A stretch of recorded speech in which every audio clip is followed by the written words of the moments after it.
கர்த்தருக்குள் மிகவும் பிரியமானவர்களே, அன்பின் ஆண்டவரும் அருமை இரட்சகருமாகிய இயேசு கிறிஸ்துவின் நல்ல நாமத்தினாலே உங்கள் அனைவரையும் அன்போடு வாழ்த்துகிறேன்.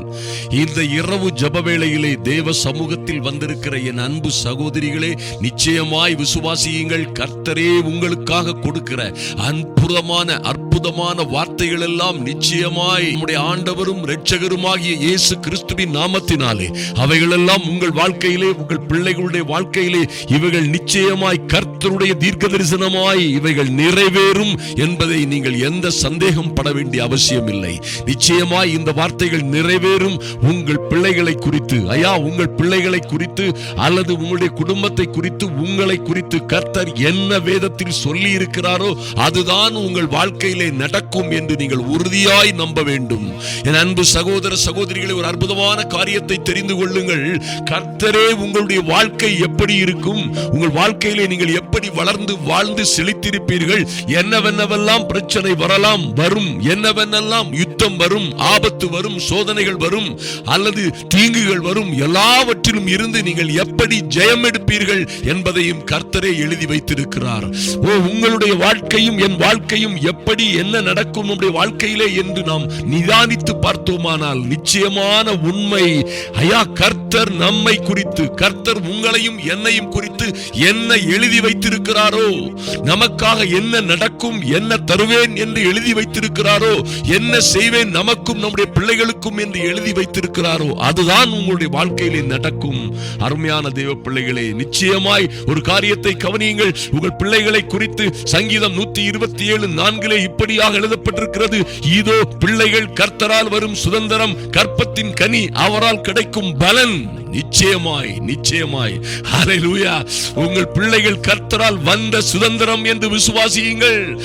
இன்று அவள் என்ன நிலைமையில் இருந்தாலும் சரி, உங்களிடம் எப்படி பேசினாலும் சரி, எப்படி நடந்து கொண்டாலும் சரி, பிள்ளைகள், என் பிள்ளை கர்த்தரால் வந்த சுதந்திரம், கற்பத்தின் கனி அவரால் கிடைத்த பலன் என்று உறுதியாய் கட்டளையிடுங்கள், உறுதியாய் அறிக்கையிடுங்கள். என் அன்பு சகோதர சகோதரிகளே, இன்னும் சங்கீதம் 128:3 சொல்லப்பட்டிருக்கிறது: உன் மனைவி உன் வீட்டோரங்களில் கனிதரும் திராட்சை கொடியை போல் இருப்பாள், உன் பிள்ளைகள் எல்லாம் உன் பந்தியை சுற்றிலும் ஒலிவ மர கன்றுகளைப் போல இருப்பார்கள். சூழ்நிலையை பார்க்காதீர்கள் என் அன்பு சகோதர சகோதரிகளே.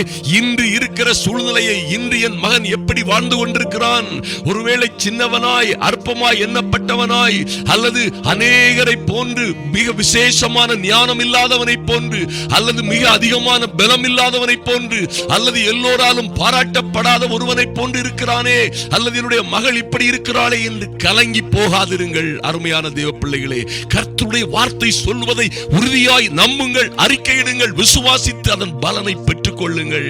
என் பிள்ளைகள் இன்று எப்படி இருக்கிறார்களோ, ஆனால் ஒரு நாளிலே கர்த்தர் அவர்களை உயர்த்துவார். என் பந்தியை சுற்றிலும் அவர்கள் ஒலிவ மர கன்றுகளைப் போல் இருப்பார்கள் என்று உறுதியாய் நம்புங்கள். ஹல்லேலூயா. நீங்க நம்புனீங்க, நீங்க விசுவாசித்தீங்கன்னா கர்த்தரே சொல்லுவார், நீ விசுவாசித்தபடியே ஆக கடவது. நீதிமொழிகள் 17:6 சொல்லப்பட்டிருக்கிறபடி பிள்ளைகள் முதியோருக்கு கிரீடம், பிள்ளைகளின் மேன்மை அவர்கள் பிதாக்களே. மைட்டி காட், ஹல்லேலூயா.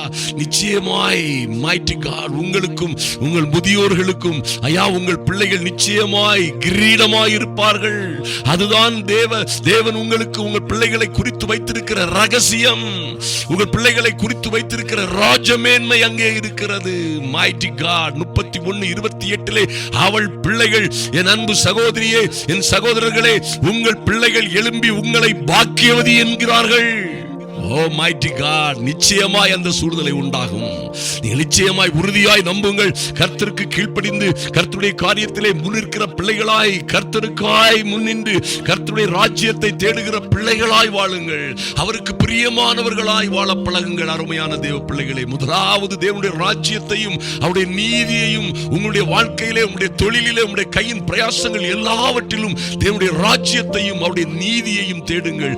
அப்பொழுது இவைகள் எல்லாம், ஹல்லேலூயா, கர்த்தர் எழுதி கொடுத்திருக்கிற இவைகள் எல்லாம், நீங்கள் நம்பி இருக்கிற இவைகள் எல்லாம் உங்களுக்கு கூட கொடுக்கப்படும் என்பதிலே மாற்றமே இல்லை. ஆனாலும் ஒரு அருமையான காரியத்தை இன்று தியானித்து போட்டு ஜெபிக்க போகிறோம். பாருங்கள், யோபு 36:7 முதல் 11 வரை வாசித்தீர்களானால் கர்த்தர் எப்படி எப்படி உங்கள் பிள்ளைகளை நீங்கள் விரும்பினது போல மேன்மை அடைய செய்வார், எப்படி உங்கள் பிள்ளைகள் உங்களுக்கு சுதந்திரமாய் கொடுக்கப்பட்ட பிள்ளைகள், ஐயா கர்த்தருடைய பரிசாய் கொடுக்கப்பட்ட பிள்ளைகள், கர்த்தருடைய கிருபையாய் உங்களுக்கு வந்திருக்கிற உங்கள் பந்தியோரம் நாளை அலங்கரிக்கிற உங்களுக்கு மேன்மையாய், உங்களுக்கு ராஜ மேன்மையை, உங்களுக்கு கிரீடமாய் இருக்க போகிற பிள்ளைகளை குறித்து கர்த்தர் என்ன சொல்லுகிறார் என்று கவனியுங்கள். அவர் கர்த்தர் தம்முடைய கண்களை நீதிமான்களை விட்டு விலக்காமல் அவர்களை ராஜாக்களோட கூட சிங்காசனத்தில் ஏறவும் உயர்ந்த ஸ்தலத்தில் என்றென்றைக்கும் உட்கார்ந்திருக்கவும் செய்கிறார் என்று எழுதப்பட்டிருக்கிறது. என் அன்பு தேவ பிள்ளைகளே, நீங்கள் நிச்சயமாய் நம்புங்கள். கர்த்தருடைய கண்கள் உங்கள் மீது நோக்கமாய் இருக்கிறது. உங்கள் விண்ணப்பங்களுக்கும் வேண்டுதலுக்கும் ஜபங்களுக்கும் அவருடைய செவிகள் திறந்தே இருக்கிறது என்பதை நீங்கள் நிச்சயமாய் நம்ப முடியும். அருமையான தேவ பிள்ளைகளே, கர்த்தர் தம்முடைய கண்களை உங்களையும் உங்கள் பிள்ளைகளையும் விட்டு விலக்குவதே இல்லை.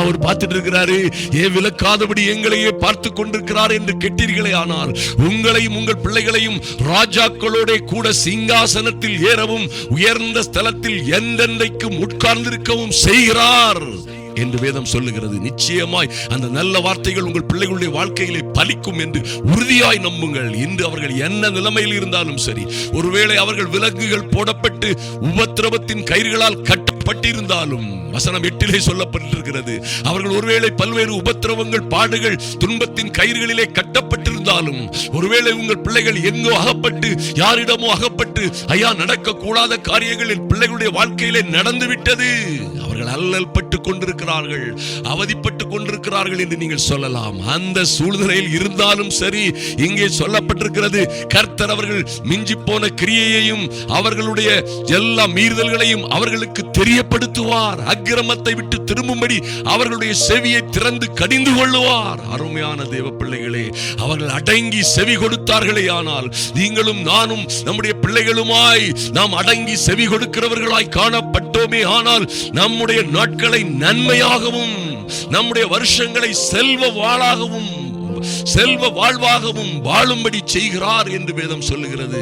என் அன்பு சகோதர சகோதரிகளே, ஆதலினால் என்ன நடந்தாலும் கவலைப்படாதிருங்கள், என்ன சூழ்நிலை இருந்தாலும் கவலைப்படாதிருங்கள், உறுதியாய் நம்புங்கள். கர்த்தர் உங்களுக்காக நன்மையான காரியங்களை செய்வார். உங்கள் பிள்ளைகளை குறித்து கர்த்தரே எழுதி தந்திருக்கிற அற்புதமான தீர்க்க தரிசனங்களை மறந்து விடாதிருங்கள்.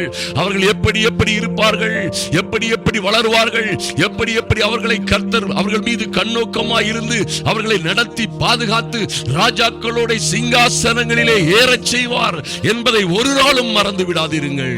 கர்த்தர் கொடுத்த நல்ல வார்த்தைகள் எல்லாம் உங்கள் வாழ்க்கையிலே நிச்சயமாய் நிறைவேறும். அது கர்த்தரே உங்களுக்கு கொடுத்திருக்கிற தீர்க்க தரிசனம் என்பதை மறந்து விடாதிருங்கள். அன்பின் பரலோக பிதாவே, உம்மை நன்றியோடு நோக்கி பார்க்கிறோம் சுவாமி. இந்த ஜெப வேளையிலே தேவ சமூகத்தில் வந்திருக்கிற என் அன்பு சகோதர சகோதரிகள் ஒவ்வொருவருக்காகவும் ஜெபிக்கிறோம் ராஜா. நன்றி செலுத்துகிறோம். பிள்ளைகள் கர்த்தரால் வந்த சுதந்திரம் என்று எழுதப்பட்டிருக்கிறதே. கர்த்தர், கர்ப்பத்தின் கனி, கர்த்தர் பரலும் ஈவு, லார்ட் பரிசாய் நீர் கொடுத்த பிள்ளைகள் லார்ட், இன்று எங்கே விலங்குகள் போடப்பட்டவர்கள் போல அல்லது எங்கே உபத்திரவத்தின் கயிறுகளால் கட்டப்பட்டவர்கள் போல காணப்பட்டாலும் சரி, என் தேவனாகி கர்த்தர் உம்முடைய பிள்ளைகளை ஆசீர்வதித்து பலப்படுத்தி மேன்மைப்படுத்தி மகிமைப்படுத்தும்படியாய் ஜெபிக்கிறோம் ராஜா. நன்றி செலுத்துகிறோம் ஆண்டவரே. நன்றியோடு உம்மை துதிக்கிறோம் ராஜா. எங்கள் பிள்ளைகளுக்கு கர்த்தருடைய ஆவியானவரே போதிக்கும்படியாய், கர்த்தருடைய ஆவியானவரே பிள்ளைகளை மெதுவாய் நடத்தும்படியாய், ஆமென். அவர்கள் அக்கிரம வாழ்க்கையிலே இருந்தால் அவர்கள் அக்கிரமங்களை விட்டு திரும்பும்படியாய், அவர்கள் செவியை திறந்து கடிந்து கொண்டு பிள்ளைகளை மெதுவாய் நடத்தும்படியாய் ஜெபிக்கிறோம் ராஜ். நன்றி செலுத்துகிறோம் ராஜா. நன்றியோடு உம்மை நோக்கி பார்க்கிறோம் சுவாமி. நீங்க சொன்ன நல்ல வார்த்தைகள் எல்லாம் பிள்ளைகளுடைய வாழ்க்கையிலே பலிக்கும்படியாய், என் தேவனாகி கர்த்தர் அவர்கள் அடங்கி செவி கொடுக்கும்படியாய், கர்த்தருடைய ஆவியானவர் பிள்ளைகளை நடத்தி கொண்டு போகும்படியாய் ஜெபிக்கிறோம். நன்றி செலுத்துகிறோம் சுவாமி.